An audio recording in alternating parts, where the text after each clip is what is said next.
I do appreciate the organizers and the event management who have just thought for us, क्योंकि बहुत बड़ी opportunity है हमारे जैसे बच्चों के लिए। इससे मेरा माइंड फ्रेश हो सकता है और इससे मेरा हेजिटेशन दूर हो सकता है। और ये हम लोग के लिए बहुत अच्छी अपॉर्चुनिटी है कि हम लोग को ये मिला है कि हम लोग यहाँ पे आके कुछ अपना क्रिएटिव दिखा रहे हैं। मेरा जनरल नॉलेज बढ़ेगा। इस इवेंट के बारे में ये बोलना चाहती हूँ कि ऐसे इवेंट ऑर्गेनाइज होना चाहिए जिसमें बच्चों के टैलेंट्स वगैरह ये सब देखा जाता है।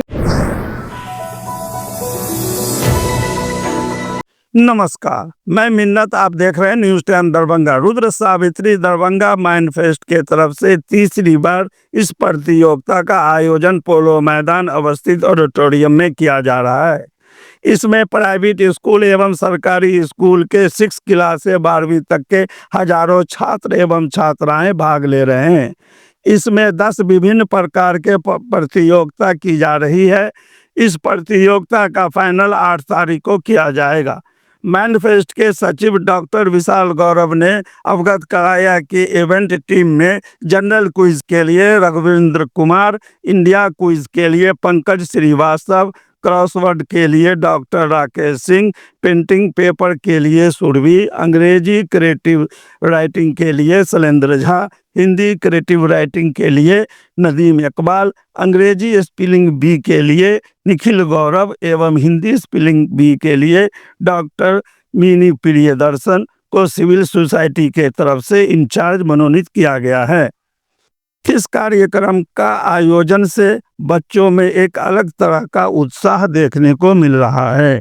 प्रतियोगिता आयोजन किया गया है, ये किसके तरफ से ये आयोजन किया गया है, किसकी संस्था को क्या? इस प्रतियोगिता का नाम है रुद्र सावित्री दरभंगा माइंडफेस्ट, जिसके तीसरे संस्करण का आज 6 दिसंबर को आगाज़ हुआ है। लेकिन इस प्रतियोगिता की पृष्ठभूमि ये है कि इसकी जो शुरुआत हुई थी पहले संस्करण की, वो 2022 में हुई थी। और इसके जो ब्रेन चाइल्ड हैं इसके पीछे, वो हैं डॉक्टर विवेक कुमार सिंह, जो कि सीनियर IAS ऑफिसर हैं और बिहार के पूर्व विकास आयुक्त भी रह चुके हैं। और इसके अलावा अभी वो रेरा के बिहार के चेयरमैन हैं। और इसके पीछे जो मोटिवेशन है वो ये है कि इस ज़िले में इस तरह का कोई कंपटीशन ऑर्गेनाइज़ किया जाए जहां बास्केट ऑफ इवेंट्स को एक साथ हम लोग लाएं। यानी कि केवल ये इंटर स्कूल एक क्विज़ कंपटीशन या इंटर स्कूल एक डांस कंपटीशन के रूप में नहीं हो, बल्कि एक साथ हम तमाम रंगों को बिखेरती हुई तमाम विधाओं को हम एक मंच पर लेके आएँ।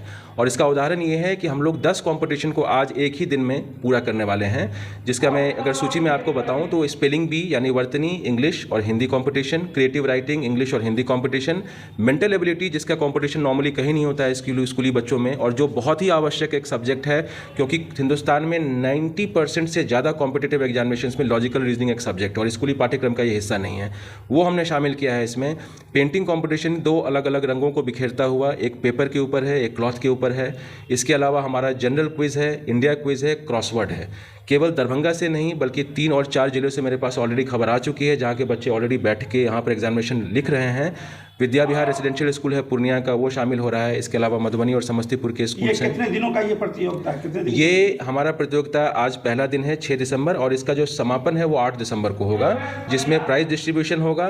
बहुत सारे सीनियर IAS IPS ऑफिसर्स भी शरीक होंगे इसमें बच्चों के उत्साहवर्धन के लिए। और जनरल क्विज, इंडिया क्विज और क्रॉसवर्ड, ये 3 कंपटीशन का जो फाइनल राउंड है, जिसको हमने इनवाइट किया है मिस्टर एलन कॉविल को एज ए क्विज मास्टर, जो कि हिंदुस्तान के बहुत ही नामी एक क्विज मास्टर हैं और क्रॉस मास्टर हैं जो कि क्रॉसवर्ड ऑर्गेनाइज करते हैं।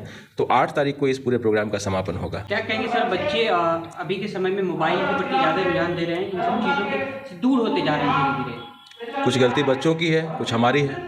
हम अगर उनके पास बेहतर विकल्प लेकर के आएंगे तो बच्चे शायद मोबाइल की तरफ नहीं जाएंगे। एक चीज़ तो बहुत क्लियर है कि कोरोना के बाद जो, और केवल हिंदुस्तान में नहीं पूरे विश्व में, अटेंशन स्पैन यानी किसी भी एक चीज़ पर बहुत ध्यान रखने की जो क्षमता होती है बच्चों की, वो बहुत कम हो गई है। तो उसका सॉल्यूशन क्या है? उसका सॉल्यूशन ये है कि हम ऐसी चीज़ें, चाहे वो जादुई चीज़ें हों, चाहे रचनात्मक चीज़ें हों, चाहे हमें बहुत क्रिएटिव होकर के चीज़ें बच्चों के सामने परोसनी पड़ेगी जो पॉजिटिव भी हों, जो उससे बेहतर उसको विकल्प लगे। मैं आपको शर्त के साथ ये बात कहता हूँ कि अगर कोई बच्चे जब वो क्रिकेट खेल रहे होते हैं मैदान में, तो 45 मिनट उनका ध्यान मोबाइल पर नहीं जाता है। जब वो आज यहाँ पेंटिंग कंपटीशन में हिस्सा ले रहे होंगे तो 1 घंटे 1 मिनट को भी 1 सेकंड को भी अपने मोबाइल फ़ोन के बारे में नहीं सोचेंगे। यानी जब वो जनरल क्विज अटेंड करेंगे 8 तारीख को, तो उस वक्त उनका ध्यान मोबाइल पर नहीं जाएगा। यानी कि हमारे पास ऐसे विकल्प होने चाहिए कि हम उनको इंगेज कर सकें। सारा कुछ हम बच्चों को कह देंगे कि आप मोबाइल छोड़ दीजिए, देन व्हाट? उसके सामने दूसरा हमने क्या विकल्प रखा है? हम उस विकल्प को उनके सामने परोसेंगे और मुझे उम्मीद है कि बच्चे मोबाइल से दूर होंगे। India quiz, general quiz, crossword, जो कि ओपन टू ऑल होते हैं। मैक्सिमम मिनिमम 3 मेंबर्स इसमें पार्टिसिपेंट होते हैं। उसके बाद इंडिविजुअल में आ जाइए, उसमें सीनियर जूनियर में हमने डिवाइड किया हुआ है। सीनियर 9 से 12 के बच्चे हैं, जिसमें creative writing, English Hindi, spelling भी English Hindi, mental ability test, paper painting और क्लॉथ पेंटिंग सीनियर्स के लिए हो गया। जिसमें उसके बाद आ गई है जूनियर में, जो कि 6 to 8 है। इसमें फिर से स्पेलिंग भी English Hindi, creative writing English Hindi, mental ability test, paper painting, cloth painting junior के लिए नहीं है। ये इंडिविजुअल इवेंट्स हैं। तो इतने इवेंट्स हम लोग कर रहे हैं।